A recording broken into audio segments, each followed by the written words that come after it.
Good evening, everybody. Thank you very much for joining us for David Stearns availability. We're going to go straight into questions. If you'd like to ask a question, please use the raise your hand feature located at the bottom of your screen. Your first question will come from Anthony DeComo. Hey David, could you just walk us through the Mullins trade, when that got serious for you, and also what he provides for your team, does to your roster here? Yeah, we have been having off and on conversations with Baltimore clearly about a lot of different things over the last couple of weeks. Mullins' name has been part of those discussions throughout. We like the player. We like what he brings on both sides of the ball. The athleticism, we talk a lot about ways that players can impact games that may not always show up in the box score, and we think Cedric has the ability to do a lot of that. We think he's going to fit in very well to how we run the bases, how we want to play defense and center field, and so excited to bring him on the team. Jeff has obviously been playing, the bulk of center field for you, at least against right-handed pitching. Will he slide back now to be more of a second baseman, or how do you view that shaking out? I think we'll work through that. I think Jeff's still going to play, obviously, a lot. He's swinging the bat very well. I imagine there will still be some outfield opportunities at times. There's going to be second base opportunities. There's probably going to be some DH at bats there at times. So I think, with our left-handed hitters, there's going to be ample opportunity for all of them. And it's just finding where the piece is going to fit on each day in the lineup. Thank you. We'll go to Mike Puma next. Hey, David, what did the starting pitching market look like, and did you come close to swinging a deal there? Yeah, I think, as we saw, there were some starting pitchers that were ultimately traded. Probably not every starting pitcher that was rumored to be traded or was available was ultimately moved. And so we were engaged, as I've said throughout. I think there are multiple ways to build a pitching staff. And we focused on the back end of a pitching staff, the bullpen. We're really happy with the arms we were able to acquire who are going to pitch out of our pen. And we have confidence not only in the starters who are here, who we think are going to keep us competitive and help us win games, are also pleased with the development of how some of the guys in AAA are progressing. And we understand that they may not definitely, but they could be part of the mix going forward if needed. You remain committed to Clay Holmes in the rotation at this point, and is there concern about that you haven't been able to get length out of him? Yeah, I think Clay, from a physical standpoint, is in really good shape.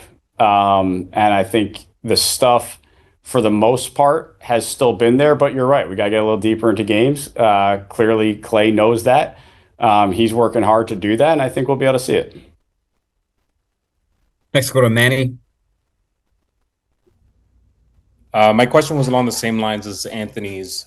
Just how do you envision divvying up playing time between Vientos, Beatty, McNeil, Mauricio, and Acuna, now that you've acquired a center fielder? And I know that you just said that you'll see McNeil will still continue getting time in the outfield, but just it seems like there's a lot of infielders there at this point. Just how do you envision that playing itself out? The good news is there are a lot of bats to go around.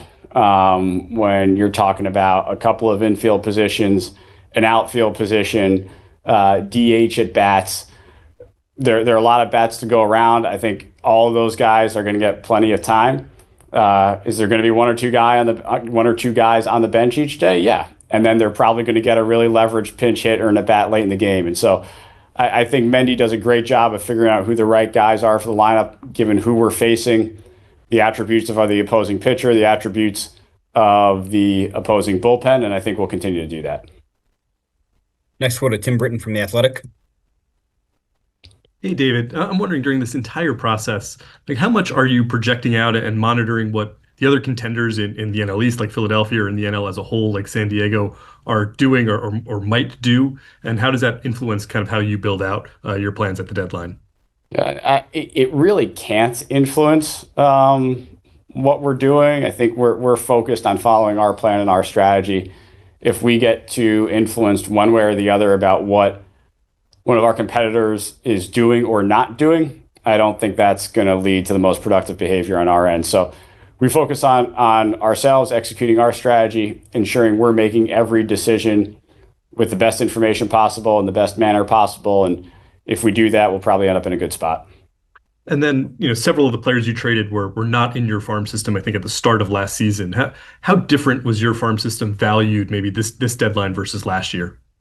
Yeah, I think the story of this deadline for us is really an amateur talent acquisition and player development story. Our amateur talent acquisition departments and our player development group put us in position to be able to have this type of deadline where we're able to go out, acquire players that we think are really going to help us at the major league level, and not touch some really high upside players at the top of our system. And so enormous credit to them to be able to bring that type of talent into the organization. And then once they're in the organization, to help them get better. We'll go to Abby from the Daily News. Hey, David, just with the way the starting pitching market was and with Paul Blackburn coming back, just how do you envision his role in using him, especially now that you've made a few other bullpen additions? Yeah, we're gonna have to see. Paul's got one more rehab start. We'll see how he gets through that, and we'll go from there. And we'll talk it over with Paul to see what makes the most sense after that. Mike from the AP. Hey, David. So you guys acquired essentially all players who can become free agents in the off season. Past trade deadlines, teams have often seemed hesitant to do that, to give up minor league prospects for players they don't control beyond the next couple of months. Several of your top competitors here in the National League playoff race moved to get guys who they control for multiple years. Was that something you guys did intentionally? Did you feel like there was an inefficiency there in the trade deadline market, guys, who are not under control beyond this year? And how come that was your approach? As we evaluated the market, the players available, and what teams were looking for in return for those players, these were the deals that we thought made the most sense for us. We were certainly open and engaged on players who provided multiple years of control. But at the end of the day, these were the ones that we thought made the most sense for our team, for our organization, and really happy with the players we were able to bring in. Go to Laura from Newsday. Hey, David, you had mentioned that there are plenty of at-bats to go around for these younger players, but I guess how do you balance that with the general consensus that young players need both consistency, stability, regular at-bats in order to optimize their development? Yeah, it's always a balance, and this is part of breaking young players into the major leagues level. It is rare that you take a position player prospect, bring him to the big leagues on a good team, a team that's expected to go to the playoffs and compete, and just hand that player 600, 650 plate appearances. We're not really in a position to do that. But I think our young guys have responded really well. I think at the end of the year, we're going to look up, and the vast majority of our younger players who have been at the major league level are going to get a pretty representative sample, a really nice amount of playing time. And I think we've seen that benefit them over the course of this year, and I think it will continue to. Dave from Newsday. Hey, Dave, you guys jumped on the reliever market pretty fast in getting Soto last week. And then you got two of the big names off the board yesterday in a market where pretty much all the top guys went. How would you describe kind of the dealings and getting the guys that you did? And did you get that sense it was pretty ultra competitive in your conversations with these teams? It was competitive, absolutely. And it should have been competitive. There are a lot of teams looking for arms. We knew that. We went after some arms that we think are pretty talented, and so we expected it to be competitive. And it was. And I think we saw that throughout the day today. Even some of the deals that went down to the wire looked like they were pretty competitive deals. Andrew? With those relievers, I guess, what do you like specifically just about what Rogers and Helsley bring to the table?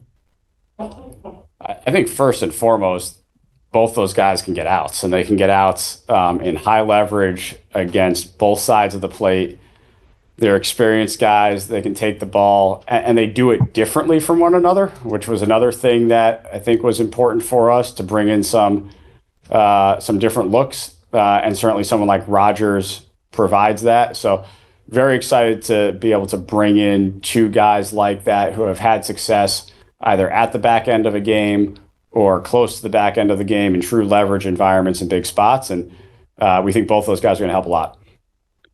And specifically with Helsley, how do you feel he kind of complements Diaz in the back? I know they have kind of a similar arsenal, but in what ways are they kind of different? Yeah, look, they're two very good, experienced closers, and to have two guys like that who are comfortable in the back end of games, it just makes us better. And it gives Mendy a few more options as he's trying to figure out how to get from the mid innings to the 27th out. The more guys you can have back there that you have confidence in, I think the better. And hopefully now we've got quite a few that can get big outs for us in big spots.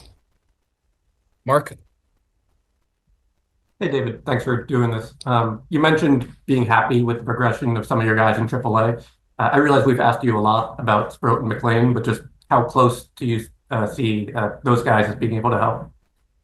Yeah, I think they can help, and I think it's just a matter of their continued development, which they're doing a really good job of, and then when does the opportunity arise, and is it the right time? But I think both those guys have taken very nice steps forward in their development. We're going to continue to challenge them.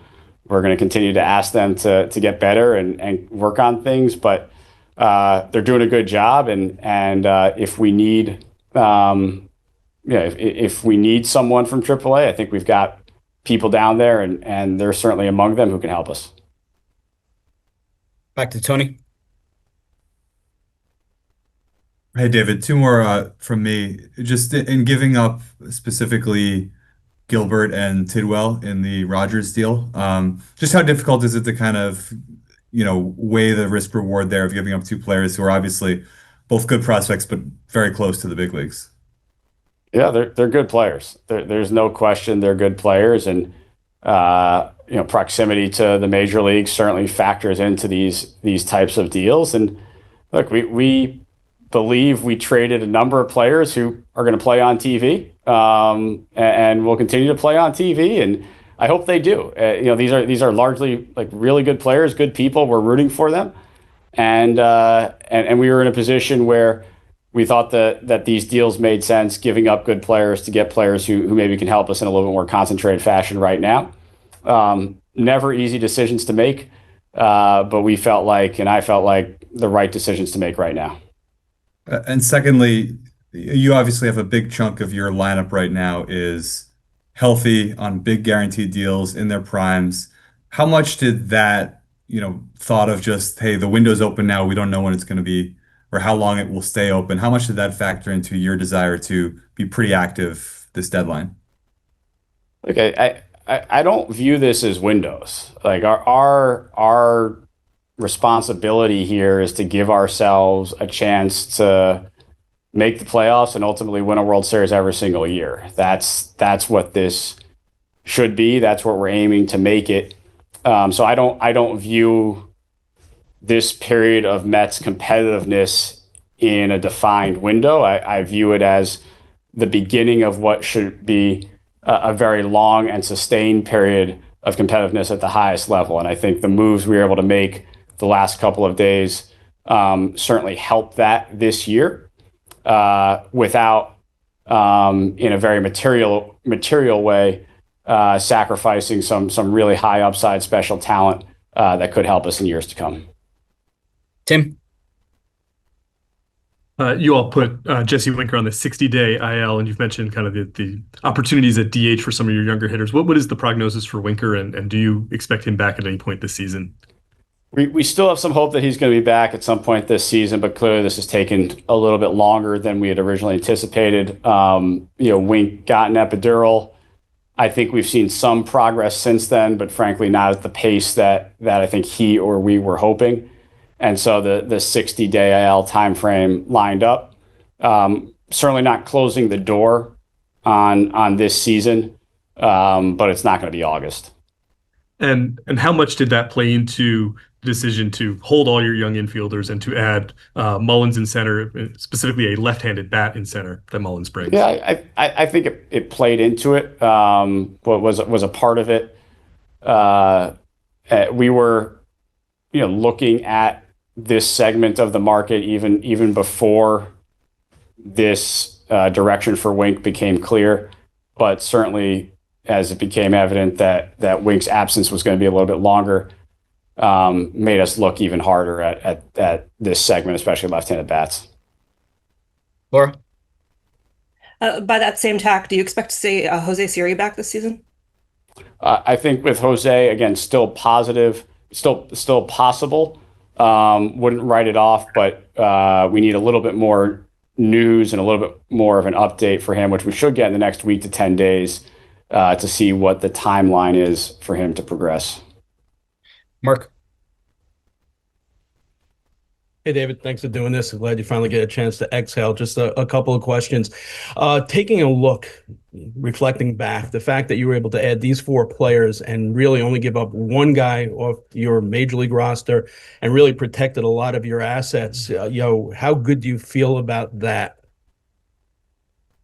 I think it comes back to the work that our amateur talent acquisition group and our player development staff has done over the last couple of years to be able to put us in a position like this. And so from that respect, it's rewarding that those groups have done such a good job. Very appreciative of that. And I'm happy that we were able to turn some of that good work into immediate major league impact. Howard?